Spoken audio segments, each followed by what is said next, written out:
گا کہ 2023 میں معاہدہ لوزان ختم ہو جائے گا اور ترکی پر لگائی گئی 100 سالہ پابندیاں ختم ہو جائیں گی، اور یہ بھی امید ظاہر کی جا رہی ہے کہ ترکی میں دوبارہ نظام خلافت عثمانیہ کو بحال کیا جائے گا۔ مگر کیا آپ جانتے ہیں کہ در حقیقت معاہدہ لوزان ہے کیا؟ کیا واقعی معاہدہ لوزان کے تحت ترکی پر کوئی پابندی عائد کی گئی تھی یا نہیں؟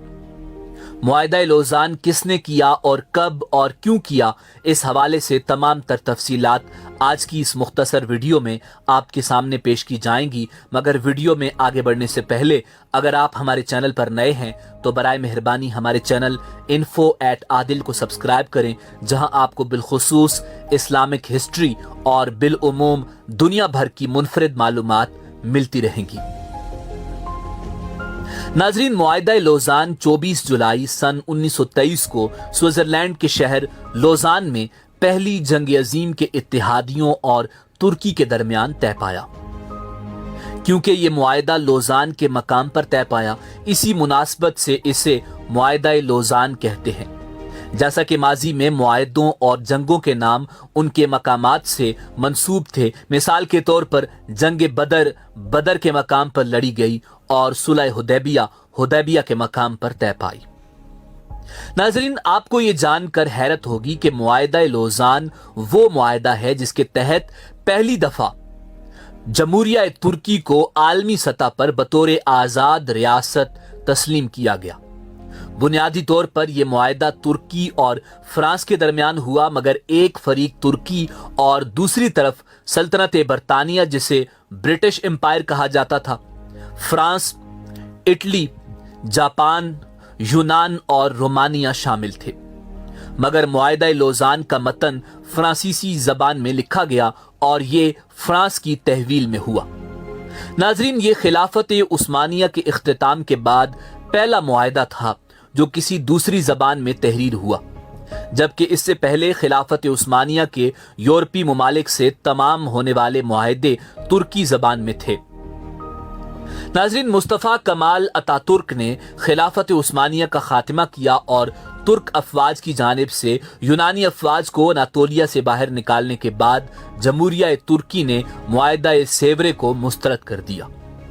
20 اکتوبر سن 1922 کو امن کانفرنس کا دوبارہ آغاز ہوا اور طویل بحث و مباحثے کے بعد ایک مرتبہ پھر 4 فروری 2023 کو ترکی کی مخالفت کے باعث متاثر ہوئی۔ 23 اپریل کو دوبارہ آغاز ہوا اور مصطفیٰ کمال کی حکومت کے شدید احتجاج کے بعد 24 جولائی کو 8 ماہ کے طویل مذاکرات کے نتیجے میں معاہدہ لوزان پر دستخط ہوئے۔ اس حوالے سے معاہدہ لوزان کو امن معاہدہ بھی کہا جا سکتا ہے۔ مگر دوسری جانب معاہدہ لوزان 100 سال پر محیط وہ معاہدہ تھا جو کہ دراصل ترک عوام اور مسلمانوں کے خلاف مغرب کا ایک ایسا پھندا تھا جس نے ترکی کو ہاتھوں پاؤں سے باندھ کر چاروں شانے چت کر دیا۔ 2023 میں یہ معاہدہ اپنی مدت پوری کر کے غیر مؤثر ہو جائے گا۔ معاہدہ لوزان دراصل ہے کیا اور اس کے ترکی پر کیا اثرات مرتب ہوئے، اور مغربی طاقتیں 2023 آنے سے قبل ہی خوفزدہ کیوں ہیں، اور ترک صدر رجب طیب ایردوان اپنی تقاریر میں 2023 کا ذکر کرتے ہوئے یہ کہتے کیوں نظر آتے ہیں کہ 2023 کے بعد ترکی پہلے جیسا نہیں رہے گا۔ یہ سوالات اپنے اندر نہایت دلچسپ معلومات اور تاریخ رکھتے ہیں۔ ناظرین، معاہدہ لوزان جنگ عظیم اول کی فاتح قوتوں کے درمیان طے پایا۔ اس وقت صورتحال یہ تھی کہ فاتح قوتیں ترکی کے بڑے حصوں پر قابض ہو چکی تھیں۔ ان قوتوں میں سے برطانیہ نے وہ خطرناک اور ظالمانہ شرائط معاہدہ لوزان میں شامل کروائی تھیں جن کی روح سے ترکی کے ہاتھ پاؤں باندھ دیے گئے تھے، اور ترکی اگلے 100 برس تک اس معاہدے پر عمل درآمد کا پابند قرار پایا تھا۔